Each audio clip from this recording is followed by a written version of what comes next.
Hey guys, welcome back to my channel. In this video I'll be sharing with you guys the Morphe AW Warm Master Blush Palette. This palette has 8 blushes and it retails for $20. You could use affiliate codes to save some money. You can find this palette now at Morphe stores and online. So the packaging of this palette is a matte black plastic with a snap closure and it does not include a mirror. To be honest, it doesn't bother me that it doesn't have a mirror. I rarely use the mirrors in the palettes.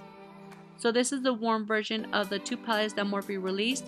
I have already reviewed the cool tone and I'll link it down below for those that are interested in watching it. So this is a complete warm tone blush palette. It comes with 5 mattes and 3 shimmers.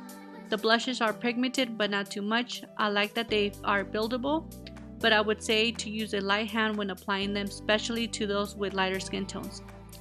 I also noticed some kick up when grabbing product with the brush, but nothing too much. When testing the blushes, I didn't experience any issues with them. I can definitely say that this palette will work with many skin tones because it has deeper shades that will be noticeable on deeper skins. Also, the shimmery blushes would look beautiful as a peachy tone highlighters for deeper skin tones. So I hope you guys find this video helpful. Let me know what you guys think and I'll see you guys very soon on my next video. Thank you guys so much for watching.